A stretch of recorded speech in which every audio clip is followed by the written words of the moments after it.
ఈ వీడియో చూసే ముందు ఒక లైక్ కొట్టి జై శ్రీరామ్ అని కామెంట్ చేయండి.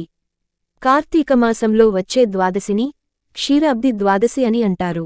నవంబర్ 13వ తేదీన క్షీరాబ్ది ద్వాదశి వచ్చింది. కార్తీక మాసంలో వచ్చే ద్వాదశి చాలా పవిత్రమైన రోజు. కార్తీక మాసంలో పూజలు చేసేవాళ్ళు ఈ ద్వాదశి రోజున ఖచ్చితంగా ఇంట్లో పూజ చేసుకోవాలి.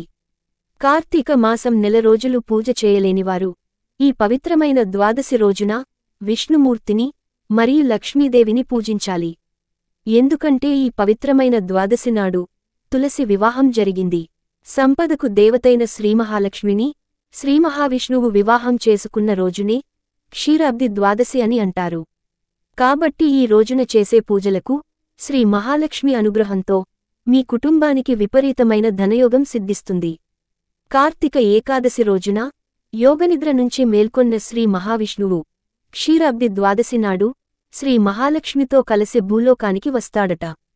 కాబట్టి ఈ పవిత్రమైన ద్వాదశి నాడు విష్ణు స్వరూపమైన ఉసిరి చెట్టుకు అలాగే మహాలక్ష్మిగా భావించే తులసికి కళ్యాణం జరిపిస్తారు. ఈ ద్వాదశి రోజున శ్రీ మహావిష్ణువు దంపతులిద్దరూ భూమిపై తిరుగుతూ తన భక్తులు చేసే పూజలను చూస్తూ శ్రీ మహావిష్ణువు సంతోషపడిపోయి భక్తుల కోరిన కోరికలను సులభంగా నెరవేరుస్తాడట. కాబట్టి పవిత్రమైన క్షీరాబ్ది ద్వాదశి నాడు ఎవరైతే ఇంట్లో పూజ చేస్తారో అలాంటివారు జీవితంలో డబ్బుకు లోటుండదు. జీవితాంతం అష్టైశ్వర్యాలతో జీవిస్తారు. క్షీరాబ్ది ద్వాదశి నాడు శ్రీ మహావిష్ణువుని ఎలా పూజించాలి, పాటించాల్సిన నియమాలేంటో ఈ వీడియోలో తెలుసుకుందాం. నవంబర్ 13వ తేదీన బుధవారం నాడు ఉదయం ఇంట్లో పూజ చేసి సాయంత్రం 6 గంటల సమయంలో తులసికోట ముందు దీపారాధన చేయాలి. ఈ ద్వాదశి రోజున స్త్రీలు ఉదయానే నిద్రలేచి తలస్నానం చేయాలి. ద్వాదశి రోజున తలస్నానం చేసేటప్పుడు నీటిలో కొంచెం పసుపు వేసుకొని స్నానం చేస్తే జాతక దోషాలు తొలగిపోయి మీ జాతకంలో అదృష్టం పెరుగుతుంది. స్త్రీలకు సౌభాగ్యం సిద్ధిస్తుంది. ముఖ్యంగా ఈ ద్వాదశి రోజున ఇంటి గడపలకు ఖచ్చితంగా పసుపు రాయాలి. గడపను లక్ష్మీదేవి రూపంగా భావిస్తాము. కాబట్టి ఈ రోజున ఏ స్త్రీ అయితే గడపలకు పసుపు కుంకుమ బొట్లు పెడుతుందో ఆ ఇంటికి అఖండ రాజయోగం సిద్ధిస్తుంది. భర్త ఆదాయం విపరీతంగా పెరుగుతుంది. ఇక పూజ చేసే స్త్రీలు పూజ గదిని శుభ్రం చేసుకుని పూజ గదిలో ఉన్న లక్ష్మీదేవి పటాన్ని పూలతో నిండుగా అలంకరించుకోవాలి. ఎర్రగులాబీ పూలంటే లక్ష్మీదేవికి చాలా ఇష్టమైన పూలు. కాబట్టి ఈ ద్వాదశి నాడు లక్ష్మీదేవి పటానికి గులాబీ పూలు సమర్పిస్తే మీ ఇంటిపై లక్ష్మీ కటాక్షం సిద్ధిస్తుంది. ద్వాదశి రోజున దీపారాధన చేసేవాళ్లు పిండి ప్రమిదలో దీపారాధన చేయాలి. అలాగే ఆవు నెయ్యితో దీపం వెలిగిస్తే ముక్కోటి దేవతల ఆశీర్వాదం కలుగుతుంది. తులసి మొక్కలో లక్ష్మీదేవి కొలువై ఉంటుంది. కాబట్టి ఈ ద్వాదశి రోజున కొన్ని తులసి దళాలు తెచ్చుకొని మీ పూజ గదిలో ఉన్న లక్ష్మీదేవి పటం ముందు పెట్టుకోండి. ఈ క్షీరాబ్ది ద్వాదశి నాడు పూజ గదిలో తులసి దళాలు పెట్టుకుంటే డబ్బు కష్టాలన్నీ ఖచ్చితంగా తొలగిపోతాయి. లక్ష్మీదేవి ఆశీర్వాదం లభిస్తుంది. మీ ఇంట్లో లక్ష్మీదేవి తాండవిస్తుంది. కాబట్టి క్షీరాబ్ది ద్వాదశి నాడు మీ పూజ గదిలో ఖచ్చితంగా తులసి దళాలను పెట్టుకుని లక్ష్మీదేవిని పూజించండి.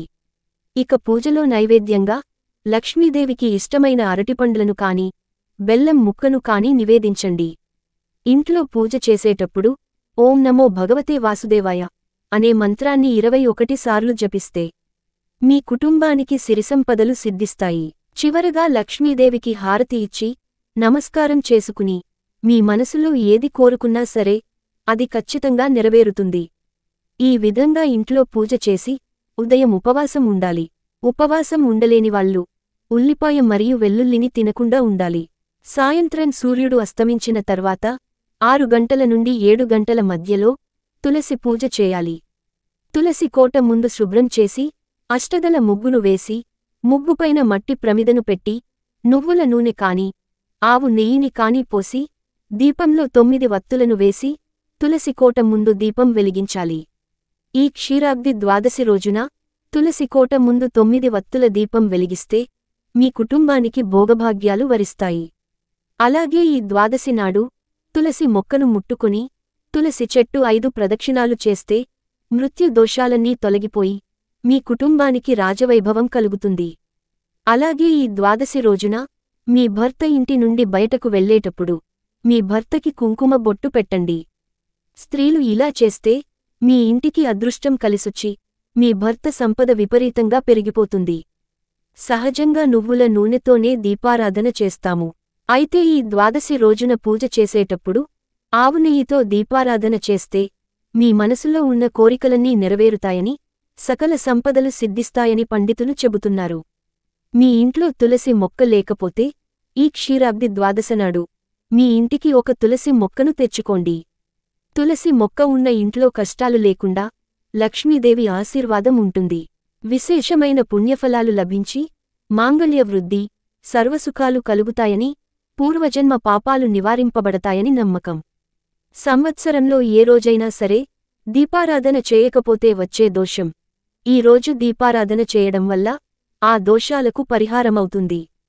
ముఖ్యంగా క్షీరాబ్ది ద్వాదశి రోజున పేదలకు పెరుగన్నం దానం చేస్తే 1,00,00,000 మందికి అన్నదానం చేసినంత పుణ్యం లభిస్తుంది. అలాగే అప్పుల సమస్యలు తొలగిపోయి విపరీతమైన ధనయోగం కలుగుతుంది. ఈ ద్వాదశి రోజున విష్ణు ఆలయాల్లో తులసి వివాహాన్ని జరిపిస్తారు. తులసి కొమ్మను వధువుగా అలంకరించి విష్ణు స్వరూపంగా భావించే ఉసిరి కొమ్మను తీసుకొచ్చి తులసితో కళ్యాణం జరిపిస్తారు. కాబట్టి ద్వాదశి రోజున తులసి వివాహాన్ని చూసి అక్షింతలను తలపైన వేసుకుంటే దాంపత్య వివాహ సమస్యలు తొలగిపోతాయి. అలాగే ఈ ద్వాదశి నాడు సాయంత్రం సమయంలో గుమ్మానికి 2 పక్కలా దీపం వెలిగించి పూజగది దగ్గర ముందు కూర్చొని కనకదార స్తోత్రం పఠిస్తే మీ కుటుంబానికి అనారోగ్య సమస్యలు లేకుండా జీవితాంతం ఆరోగ్యంగా జీవిస్తారు. క్షీరాబ్ది ద్వాదశి రోజున రావి చెట్టుకు ప్రదక్షిణాలు చేస్తే రాహుకేతు దోషాలన్నీ వెంటనే తొలగిపోతాయి. ఈ వీడియో మీకు నచ్చితే లైక్ చేసి సబ్స్క్రైబ్ చేయండి.